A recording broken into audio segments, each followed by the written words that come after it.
Żewġ rapporti ta' analiżi pubblikati mill-Kummissjoni Ewropea jikkonfermaw id-direzzjoni pożittiva li l-Gvern ħa fil-budget għas-sena d-dieħla. Rapport minnhom bl-isem ta' Commission Staff Working Document jikkonferma kemm il-budget li ppreżenta l-Gvern Malti huwa wieħed soċjali. Jinnota li fejn għandha x'taqsam in-nefqa, il-budget jinkludi għad kbir ta' miżuri maħsuba biex iwasslu għal ġustizzja soċjali, partikolarment billi jindirizzaw l-inugwaljanza soċjali, dawk f'riskju ta' faqar u b'enfasi partikolari fuq dawk bidħul baxx u l-pensjonanti.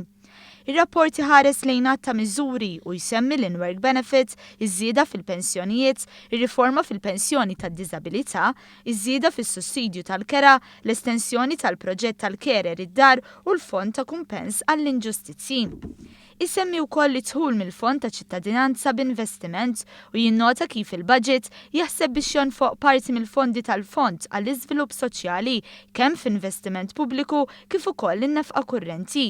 Miżuri soċjali li dwarhom qed jingħad li jżidu d-deficit tal-Gvern b'0.5%.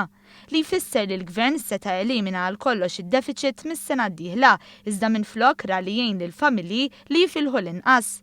F'rapport ieħor, Joint Employment Report, il-Kummissjoni Ewropea poġġiet lil pajjiżna mal-pajjiżi Ewropej klassifikati aħjar mill-medja fejn tidħol rata ta' qatt fost iż-żgħażagħ u r-rata u n-numru ta' persuni f'riskju ta' faqar bdew niżlin.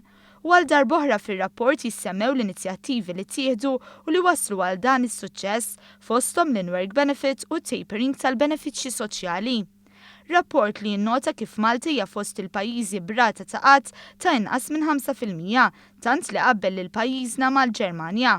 Fl-aħħar nett pajjiżna kien ikklassifikat fost l-inqas li għandu pis ta' taxxa.